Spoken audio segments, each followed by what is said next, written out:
All right, so today we're talking about common mechanical myths and misconceptions. So folks that know me know that I can be pretty opinionated about this kind of thing, and I think most of us probably fall into that same category.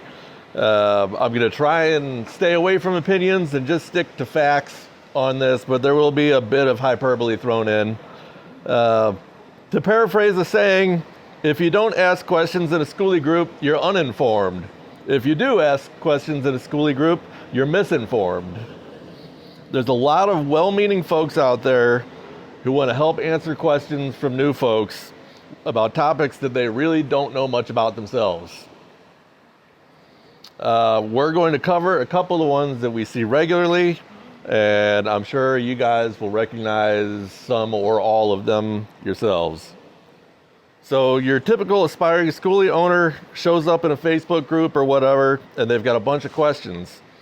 Most of the time, they're starting off knowing basically nothing, which I think most of us started out knowing basically nothing about this. And so they ask a bunch of questions. They're getting ready to make a purchase decision, or they're narrowing down which bus they want to buy, something along those lines. And they start asking questions and get a lot of answers.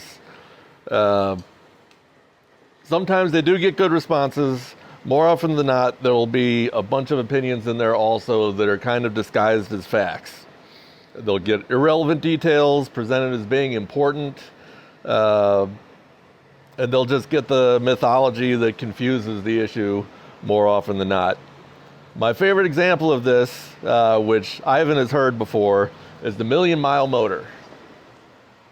So there's this weird misconception that school buses have indestructible engines that will last forever, and telling a new person these fairy tales can convince them to buy something that they otherwise wouldn't have, with an unrealistic expectation about what they're going to get. Depending on who replies, it could be any motor called a million-mile motor. The reality is they don't put million-mile motors in school buses. At least not without that motor having been rebuilt 2 or 3 times along the way.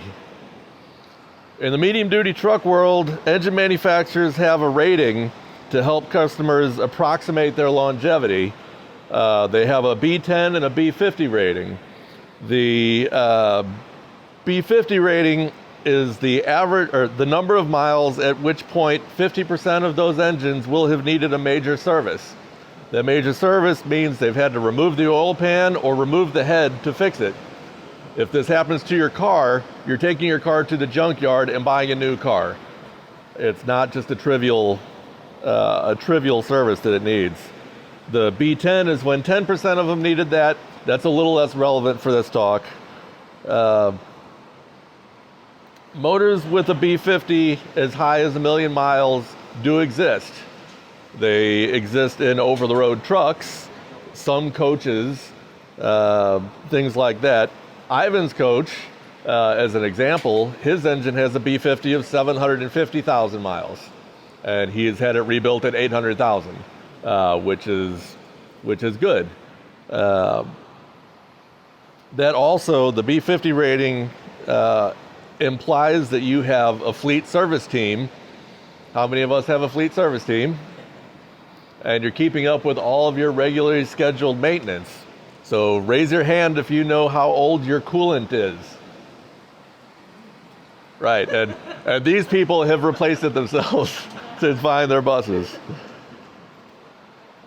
So what's realistic for a school bus engine? So at the low end, when you're talking about the T444E and the Cummins 5.9, they're rated for 350,000. They're B50. On the high end, a DT466 or a Cummins 8.3 are both rated at 450,000. So remember, at that mileage, 50% of them will have needed a major service, meaning the engine, for all intents and purposes, has blown up. On top of that, a lot of big expensive repairs don't require that you remove the oil pan or remove the head. Things like your diesel injection pump, which is a very costly repair, they don't have to remove either of those. Your injectors can all go. This is common on like the T444E. About 250,000 miles, you start losing injectors. They're hundreds of dollars a piece. It would be a major service for us, even though it doesn't register on that B50 number. Next, we'll talk about transmissions. This is one of my favorite topics because so many of us have a naive impression that if you buy a bus, it's going to have a transmission that's going to be fine. We've driven cars. Cars go down the highway, do highway speeds, and the transmission's not usually something you consider when you're thinking about a car. In a bus, the most common transmission you're going to get is also the worst. School buses were equipped with them because they were cheap. They don't have the features that you need for going down the highway at speed. They don't have the features that you need for towing a vehicle or being fully loaded.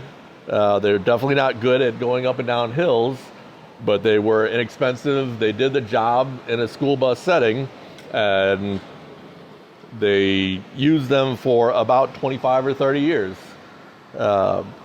But how many times have you heard somebody say, when they're listing their bus, it has an Allison transmission, right? That basically means it has a transmission instead of a hole where a transmission should be. Allison is the only company that makes these transmissions on the automatic side. And saying it has an Allison is just not a helpful piece of information there. When you're building out a Skoolie and you're interested in going down the highway, having a better transmission with overdrive or double overdrive is going to help a lot with your ability to cruise at highway speeds and not be a hazard in the slow lane with semi-trucks passing you 20 or 30 miles an hour faster than you're going. What else did I have on that? Oh, and if you have a manual transmission, you're probably good because they didn't really put cheap manuals in school buses. But automatics, a lot of commenters will look at an ad and say, it's got an Allison, that's the one you want. And they'll just leave it at that. Obviously, that is not true. Which number is good, which is bad? So there's really only one that's bad. The AT545. Most buses have an AT545. They stopped making it in 2003, so if you have a newer bus than 2004, you're not going to have one. Nobody has that transmission on purpose, but a lot of us are making do with them, myself included.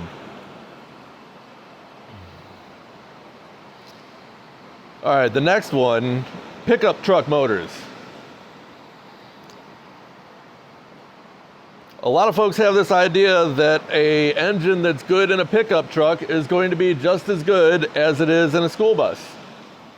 For most of us, that means the T444E that Ford sold as the Power Stroke 7.3 and the Cummins 5.9 that Dodge has used in pickups for decades.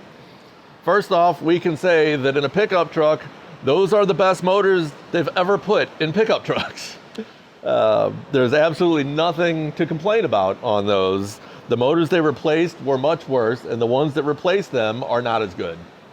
But buses and trucks are different things. A Ford F-350 weighs about 6,000 pounds when it's empty. A 40-foot school bus weighs about 22,000 pounds when it's empty. The Ford might sometimes pull an RV, or it might have a load of dirt or something like that, where a fully loaded school bus will weigh 30,000 or more pounds. Those pickups are likely to spend most of their time empty, where they're only moving that 6,000 pounds or so. They'll go to the grocery store to pick up frozen pizzas and beer. Your school bus just doesn't do that. It's always 22,000 pounds at a minimum. On top of that, buses spend most of their time at lower speeds, starting and stopping, driving through neighborhoods, so every mile on a school bus is much harder earned than a mile on a pickup truck. The other side of that is while they represent the top-end engines for pickups, That's just not the case in medium duty truck world. Very few people would suggest that the 5.9 or the 7.3 is somehow better than a DT466 or an 8.3. In fleets, the T444E even earned a reputation as being a throwaway motor because Navistar had a remanufacture program that made it cheaper for you to get another motor than to rebuild it in-house, which was the default for the bigger engines. But it's not all doom and gloom. They're not bad engines. They just don't exist in a vacuum. Plus, there are some advantages. Being used in consumer grade stuff and being very popular there, you're going to find that parts are easy to find, and any mechanic who's ever touched a diesel has touched one of those two engines. You're not going to get that with a Cat C7 or a MB 926. Anyway, there's a bunch of these things, and they end up being kind of meme-worthy. How many of you have seen Reflectix being recommended as worthwhile insulation? Right? Or just as bad, how many have seen people say that the little tuft of fiberglass between the ceiling and the roof counts as insulation and that you don't need to do your own? How often have you seen people told to buy lead-acid batteries for their house bank because you get more capacity for your dollar compared to lithium? And then nobody tells them you can only use a fraction of that before the batteries start to eat themselves alive. Have you ever seen someone reply to a bus ad saying, "That's the motor and transmission that the truckers wish they had"? As if a 7.3 and an AT545 is going to move 80,000 pounds of freight down the highway.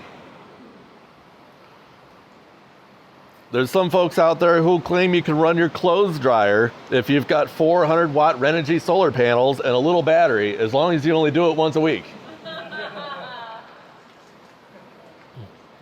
Some folks will say you should get a gas engine in your bus because you're familiar with changing the spark plugs on your gas engine and you've probably never done that on your diesel. Anyway, we're stuck in a world where the best wishes and reality don't meet very often. Mechanical things are awesome, but they're not magic. Everything has its limit. Everything will break eventually. We try our best to make good decisions and give good advice, and sometimes we miss the mark. So I hope you enjoyed this talk. Anybody have any questions? What's the alternative to Reflectix? Real insulation. I recommend rigid foam board. What is the alternative to Reflectix? Right, Reflectix is just foil-lined bubble wrap.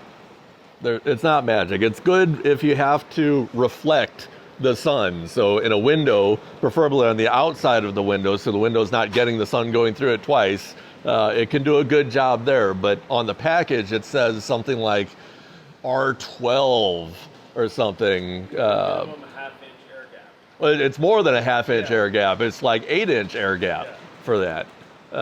When you're looking at the R value on insulation, that value requires it be installed in the manner that they list on the package to get. So you look at like R13, you're like, well, that sounds great, R13. You need a 4-inch gap for that to be in, including the air that's there, in order to get R13 out of it. The foam board's not so bad because generally they're only rating the insulation factor of the board itself, not the gap next to it. I'm a big fan of using the rigid foam board. I've used spray foam. I have spray foam in this bus here. I find the rigid foam is easier to work with and really just as good and a fraction of the cost. So, did that answer your question? Yeah. Yeah. We just bought Reflectix, but it was only for the sun, for the windows and the. Yeah, if you put it in the windows, what I do, I have 1-inch foam board with Reflectix mounted or glued to one side, and I've cut it into squares that go in their inserts for each window. So we're getting the reflection of the sun, although we are passing through the glass twice, but we are getting the sun reflection and then actual insulation from temperature. What's a suggested maintenance schedule? Oil changes, coolant changes? That is going to depend on the engine. The T444E, Navistar upped their recommendation on oil changes to every 10,000 miles after it was in production for a couple of years and they analyzed the data that was coming back. In medium duty trim, I don't know what it is in pickups. But I usually say you should change your oil at a minimum of once per year, because oil, especially when exposed to the soot from diesel, will go rancid and start to cause problems even when you're not running your engine. So once a year should be the minimum. You will have a mileage recommendation from the manufacturer, and more or less you should stick to that. What about those of us with like the E350 or the Dodge Ram engines? What is your suggested maintenance schedule for those? So those are the pickup truck versions of the two that I mentioned. As long as it's the diesel, it's the versions of the Cummins 5.9 and the Power Stroke 7.3. I don't know what they are in pickup truck duty. Honestly, you'll have to check the manual, but whatever the manual says should be the recommendation. Still a minimum of once a year, even if you're not driving, just to keep the oil fresh. At the beginning, you said something about the reality of the bus engine life. What about the Cat 7? What about, I'm sorry? What about the Cat 7? The Cat 7, I want to say they claimed a 400,000 mile B50, 400 or 450. It was more than 7.3. Generally speaking, the issues that engine would have wouldn't necessarily require removing the oil pan or removing the head. So that's another one where it may not be blowing up, but there could be some big repairs that come along. The C7 has an EGR valve, which was kind of the beginning of the end for reliability of diesels, and you really need to keep up on your EGR if you've got a bus that's equipped with one. How bad is not replacing the vacuum pump when it starts going? The vacuum pump. The power assist pump? Yes. Well, you'll lose your brakes. I mean, you'll lose the power assist on your brakes. You'll still have a rock hard pedal that, you might be able to slow it down, but as your weight goes up, the value of the power assist goes up with it. But it won't wear down the brakes. It's not going to wear your brakes faster. It'll just make it harder for you to push the pedal down and get your braking power. Anybody else? What, with the Allison transmissions you can get that are in program, right? You talk about what you can get done for them. So the higher end or newer Allison transmissions that have transmission control modules, they're electronically controlled. They do have various parameters in them. Normally, you're going to find those are like shift points, how high your RPM can be, and it still go from neutral into gear, things like that. There aren't a lot of useful tunable parameters in them. You do have, a lot of them will have like a gear or multiple gears that are electronically disabled, which that's something where reprogramming can correct it and give you all of your gears. Usually, when I'm working on a transmission, that's the job that we're doing a reprogramming to enable sixth gear, sometimes even fifth gear. It's not a trivial reprogramming. It requires assigned firmware from Allison. Allison does not want to give that to you. They will tell you to go to the body manufacturer and get a letter from their lawyers authorizing it. A lot of red tape. I don't know that Bluebird has ever written that letter. I know Thomas has occasionally. I don't know about IC or any of the smaller manufacturers. Allison definitely does not want to do it and will only do it if pretty much forced by the body manufacturer. But as far as other tunables go, you do get trouble codes. If something goes wrong in the transmission, it can log just like your engine does. But there aren't a lot of tweaks that you can do. Mostly the difference between your shift points would be the only really useful one. Oh, hang on, Rita raised her hand first. So, you if we ask the question, we could get like a wide variety of answers. What do you suggest? Where do you suggest we ask these? And I don't want you to say, I know you don't want to say like who we should definitely not be listening to, but like where can we go for a true, accountable answer? Like, That's a really good question. Could ask, Yeah. ask Ivan and a few other people, but like where could we go? I would not go to Skoolie Nation just because it's a huge. Right. I would say your best bet, find somebody that you know is knowledgeable. If you put it out there for the crowd's going to answer, and you're not going to know the quality of the responses that you get. But if you know somebody that knows a few things, that's going to be a better source. Somebody you know, if they don't know the answer, will say, I don't know the answer. Right. Exactly. Yeah. I look for somebody who's like, I don't know. Communications I do is get with all those haters. Yeah. I swear there's like a whole group in there that's like, why would you even want to in?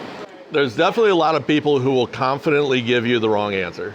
Yeah, and I guess I was like, well, I mean, I know it's not 100% guarantee you're going to get the best final answer, but. Right.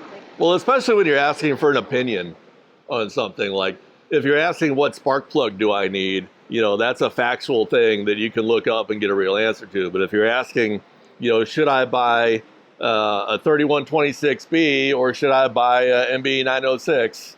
That's going to be entirely opinion based. The differences between them on paper aren't that big, but people's experiences with them are going to be vastly different. Kind of like the which generator is best question.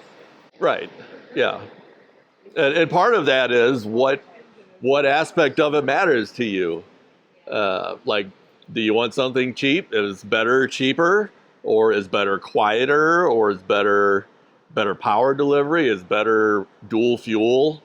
You have to consider all the things that you care about.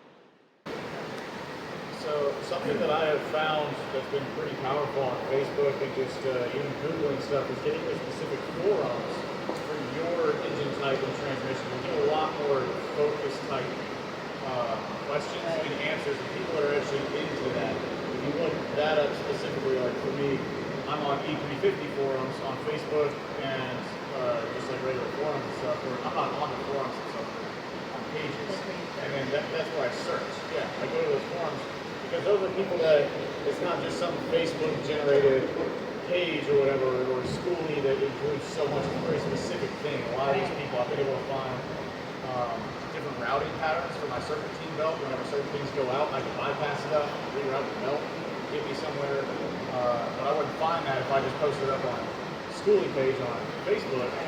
Hey, can somebody help me figure out a routing pattern for my serpentine belt? It's probably not going to happen. Yeah. So look up the specific thing and join those communities because people will know and they will know. Yeah, just remember, like, that's great advice. Just remember when you're asking questions, for example, you said an E350 group is what you're in, or an F350 group? Right, so E350 is going to cover the whole platform.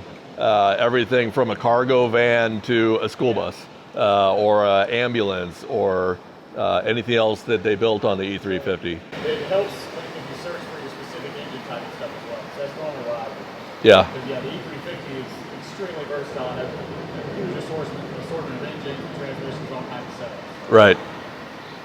Yep, great point. What do you got? Me? Yep. I have a two-part question. Okay. So if you're broke down out on the road, I'm curious, how good is everybody's experience with the technicians that you get through CoachNet walking you through? And then also, if you need to be at a shop, what are things that you can look for, like certifications or anything like that, to know that you're going to a reputable, knowledgeable service place for big engine or diesel engine? Right. mechanics? Yeah, so those are both good questions. I don't have personal experience with CoachNet. I know some people who do have CoachNet, and I would say it's been kind of 50-50 on their ability to do more than tow them somewhere and drop them off. but I don't have personal experience. That's just what I've heard from others.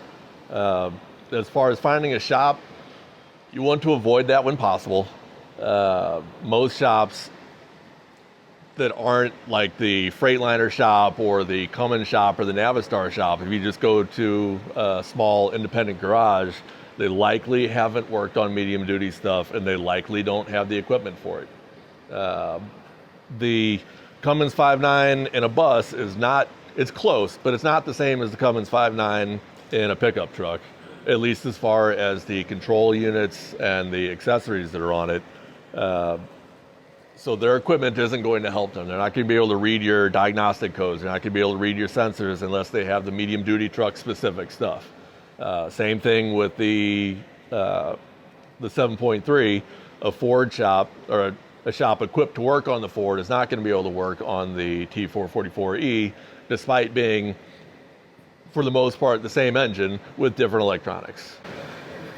One aspect of that is you're going to pay a little higher per hour rate at a specific truck shop, but they're going to get the job done a lot faster. So the effective cost of the job is actually lower.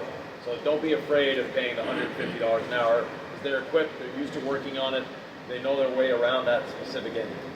Yeah, you'll definitely have a better experience at one of those shops than one of the independent guys, which I hate to say because I like independent shops. The flip side of that is I do know people who have had very bad, very expensive experiences going to the manufacturer, CAT. So it's not necessarily a slam dunk to go to one. You're likely to have a much better experience. It's not a guarantee.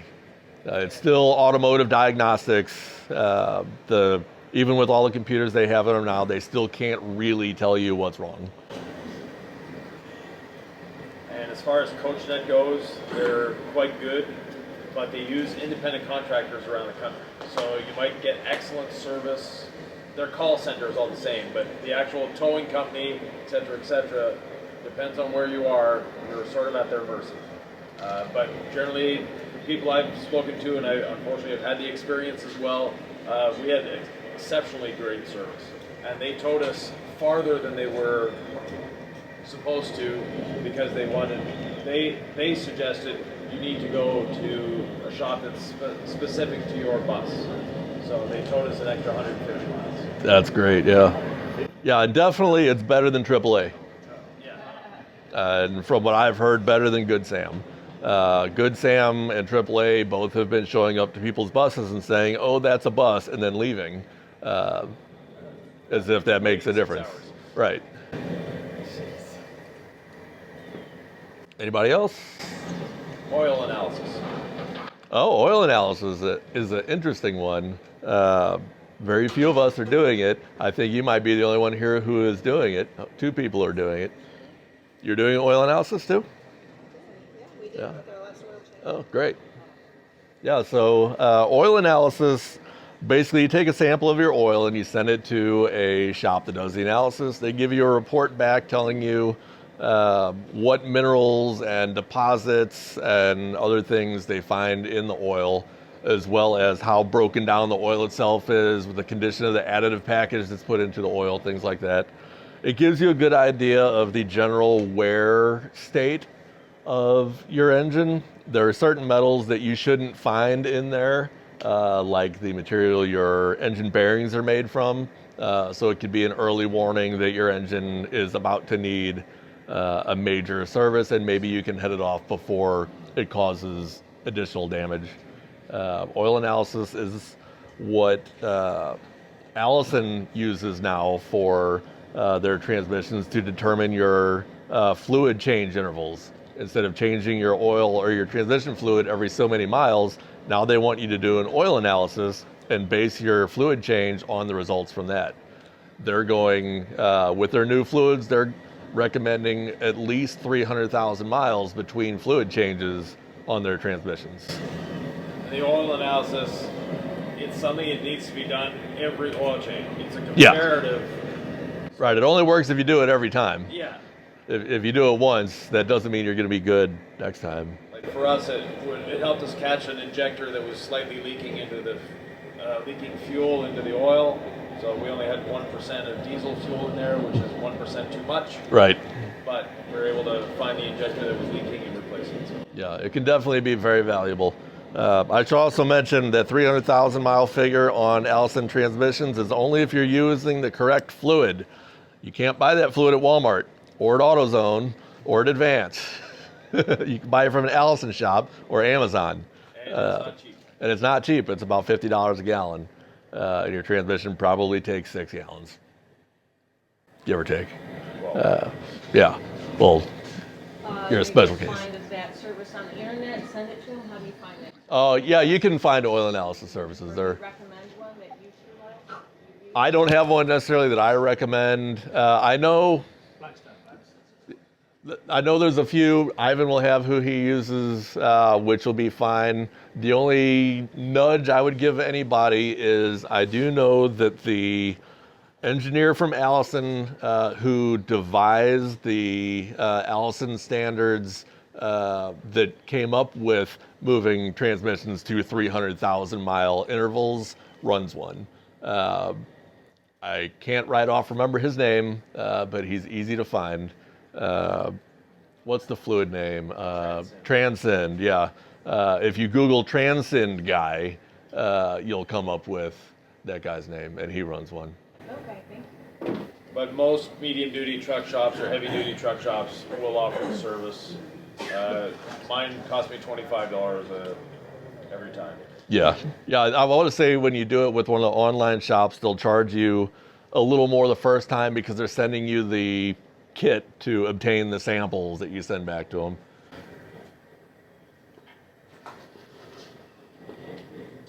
And if you don't have a kit, you can still take a sample. Just use a sterile bottle, and you want to collect at least 4 ounces.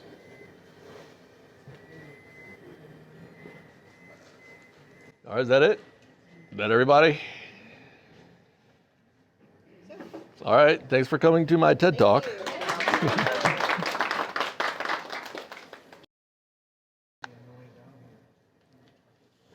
And it stopped raining. Well, Hooray. it slowed down. It got quiet just in time to be done. Yes, that's me.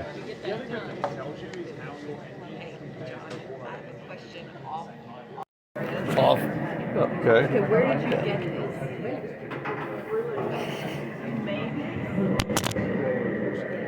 Grab my microphone from the circuit. Yep. I really need to get some Bluetooth lapel mics, but I bought. It works well. They actually did. It's just it's got a 20-foot long wire you gotta deal with. There's a Ulanzi that makes one similar to this. They're 50 or $100. They work well, but they don't natively do and They know what now? And you have to plug it into an iPhone. So Yeah. your concern is a little different there. Yeah.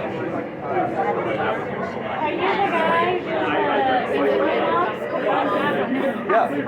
Yeah, that's me.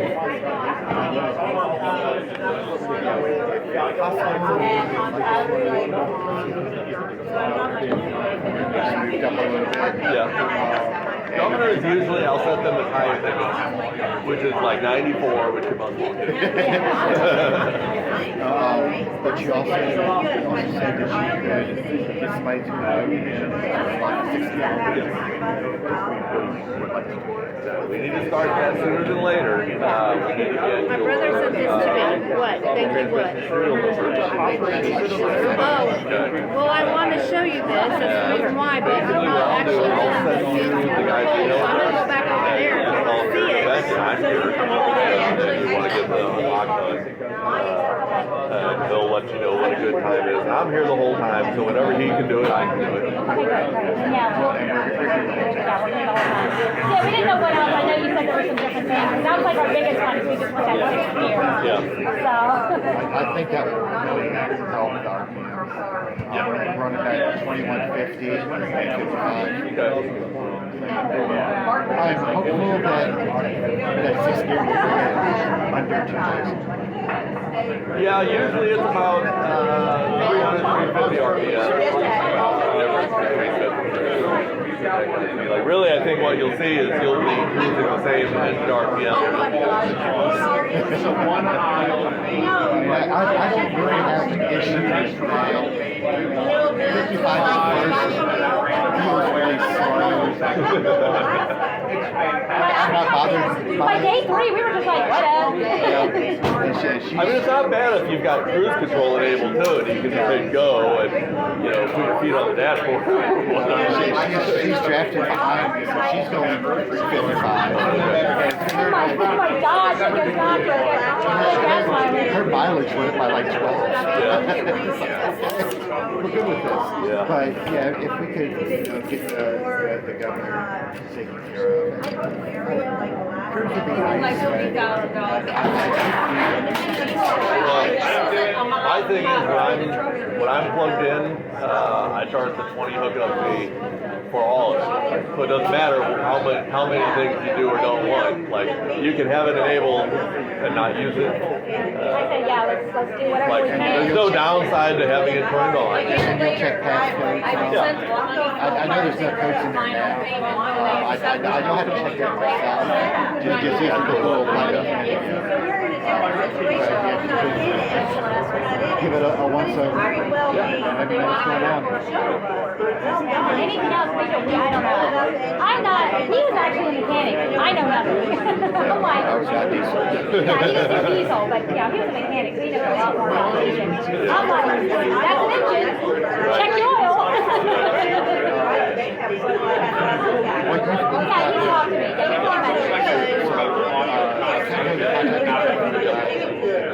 Yeah, he He sends a script over. No, he does the whole thing. Yeah, I bring my laptop over, get plugged in, do whatever we're doing on my side, and then he'll remote in and get the firmware file created and do the upload. But we just pay you, because I've got PayPal, which for some reason just doesn't like their PayPal.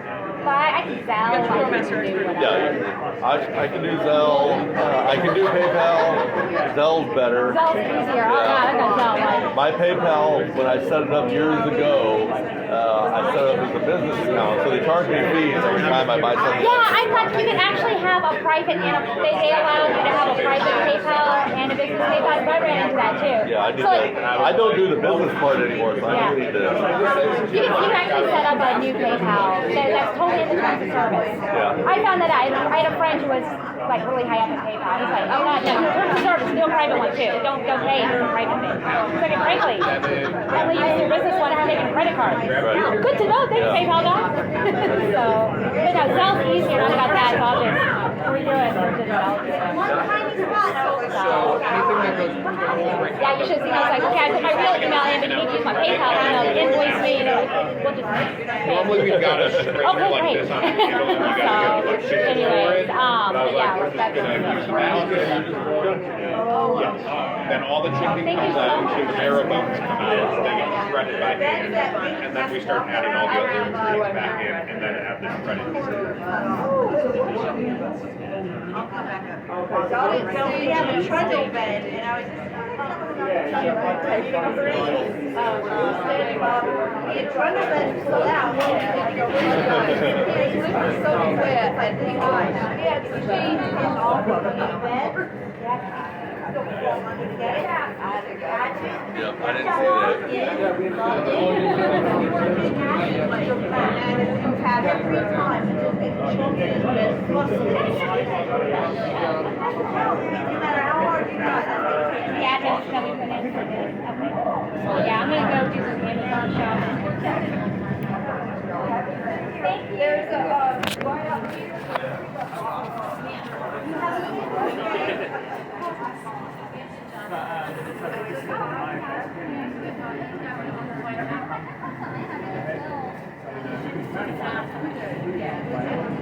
Is there a way I can transfer that to you?